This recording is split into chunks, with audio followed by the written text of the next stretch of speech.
Multiversus is dropping in literally just a week, and I low-key forgot about this game, but I'm excited to jump back in and see all the new changes, good and bad. But as of right now, the best that we have are the Multiversus website itself and the new trailers. So in this video, I'm going to break it down for you in a very easy to understand way. There are a lot of great things happening for us, especially if you play the open beta, but a few other things that are, in my opinion, a bit questionable. I'm only slightly worried about it, but you won't want to miss out if that interests you. First things first, if you are an open beta Multiversus player, you are getting a bunch of free stuff. So one of the first things that we're getting for free are the 2 Banana Guard characters from Adventure Time. If you completed the tutorial, which I'm pretty sure everyone who's played open beta has finished the tutorial. I mean, when I read it, it said the requirements for getting this is to finish the tutorial, and I kind of assumed that meant the tutorial from the open beta. So I'm pretty sure everyone who did open beta is getting this for free. Returning players will also get free access to the premium season 1 battle pass. This would effectively give us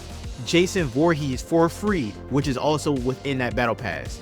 We're also going to get a free Finn snowsuit and some free ring out animations. On top of that, we're also going to get a free Banana Guard announcer pack. So I'm guessing like when you knock somebody out, it'll be like the Banana Guard saying like KO or something, some cool stuff like that, or like them saying ready fight type shit like that. But yeah, we're getting a lot of free stuff. And if you didn't play the open beta, if you wasn't rocking with Multiversus since the beginning like us, if you aren't open beta players, then I'm sorry, you aren't getting a lot of free stuff. But us open beta players are really eating this in this season of Multiversus. Like, we're really eating so much to the point where I'm about to literally tell you how you can get almost every single battle pass for free. Multiversus is starting to add more high value items to the free and the premium battle pass, but more so the premium battle pass in my opinion, because they stated on their website that you could earn enough Gleamium to pay for the next battle pass. So that's the premium currency that you could previously only get from the founders pack.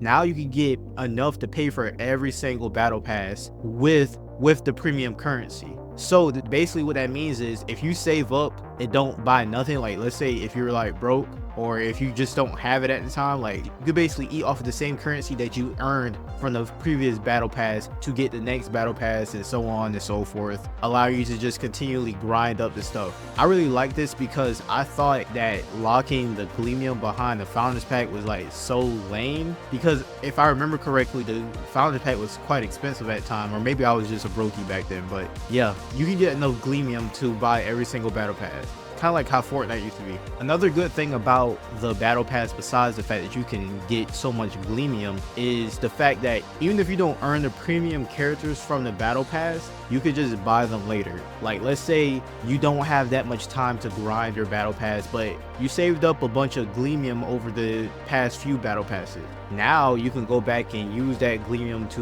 rebuy that character. And honestly, I like this model a lot, because I think a lot of battle passes in different games, they use the battle pass as a scarcity tactic. So to kind of like force you to keep playing the game even when you don't really have time to. So I like the fact that you could just kind of go back and get the character anyway. And on the opposite end of that, if you do have time or more than enough time to complete the battle pass, you can basically grind the last tier over and over again, effectively giving you even more rewards. Now the battle passes last for 8 weeks at a time. So if you complete it in 4 weeks, then you could just keep grinding up new gear and rewards. And now that we're on the topic of rewards and currency like Gleamium, I think it's very important that we talk about the currency in the game. And I have some good news and some bad news about the new currencies. Yes, currencies plural. It's easier to earn, but to me, there are way too many to follow. So let's go through them and try our best to understand them. First things first, all currencies from the open beta are usable, but only for a short time. If you had character tokens before, you can use them to keep getting more characters. But once you use it up, there will be no more character tokens. Same thing with the battle pass tokens. If you have a battle pass token, you can use to buy a battle pass, but once you run out, there will be no more battle pass token. In place of those old currencies, there are some new currencies in place to introduce more specific rewards for each currency. So for character tokens, they are going to be replaced with fighter currency.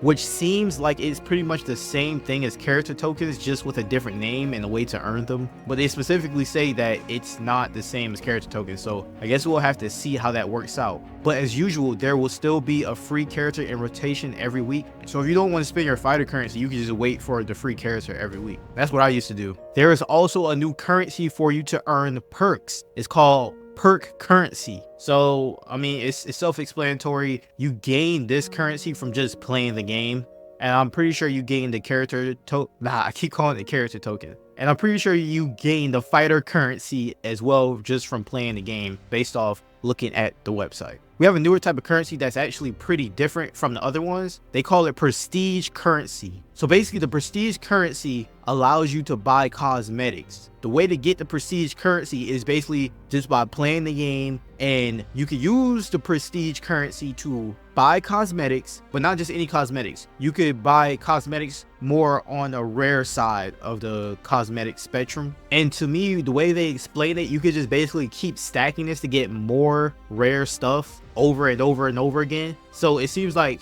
this is how it will go. So you will play the game, get you some prestige currency, buy some cosmetics, get even more prestige currency, buy more cosmetics, get even more prestige currency, and so on and so forth. I mean, that's what I got from looking at the website, but tell me if it's something different in the comments. And last but not least, with the in-game currency, there will be no more gold, and whatever gold you had left from the open beta will be replaced by exclusive cosmetics that cannot be earned any other way. So I'm guessing they're going to give us open beta players who had gold left some exclusive cosmetics that pretty much no one else can get. So like I said earlier, us open beta players are getting, like, we're really eating with this new update. Okay, now let's talk about the perks. I've got some bad news, guys. All the perks that you earned from the open beta are now removed. You have to regrind everything from the beginning because the devs looked at the game and they looked at the perks that were being used the least amount. They removed them, and then on top of that, they doubled down and reworked the perks that were being used the most, essentially making them better. This also means that mastery levels for all characters are reset, so you will just have to regrind everything, which in my opinion is not that big of a deal, because I mean, I like playing multiverses. I'm probably gonna grind it up anyway, like just passively, because I might just play the game an hour every other day, so it's not that big of a deal. But if you were someone who really into like your setup, your main, then you might have a problem with that. Now we got to talk about these characters. I know we mentioned them very briefly, but we already know for a fact that we're getting the Joker, we're getting Jason Voorhees, and we're getting Agent Smith. I'm very curious as to how these characters will play out. Like, will Agent Smith be able to like infinitely clone himself? When Jason Voorhees, he hop on the map, you hear his signature like theme song or sound or whatever. We already know how Joker is going to play. Like, Joker pretty much plays the same in every other game. He's always fire. But something that I noticed in the community is a lot of people were complaining when the Joker first popped up, and I didn't really see what was all the hate about. Like, people were saying things like, oh, the game is oversaturated with DC characters, this, that, and the third. Why can't we get something other than Joker? We always get the Joker for DLC. First of all, like I said earlier, I will say this, I will contest that by saying every time we do get the Joker in DLC,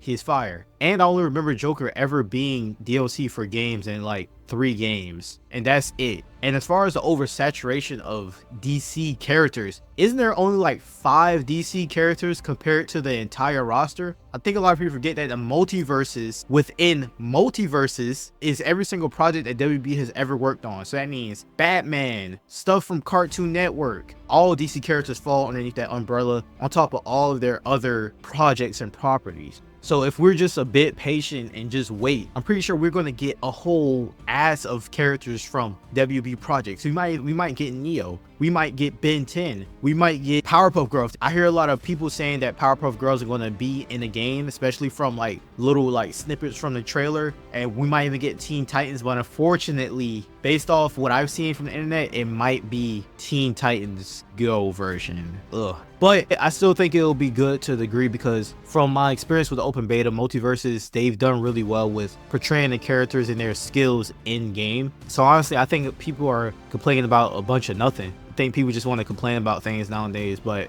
I think this game is going to be super awesome, super fun. I can't wait to hop on it, hopefully make some content on it. So if you guys like free videos like this, consider subscribing for more multiverses and gaming content.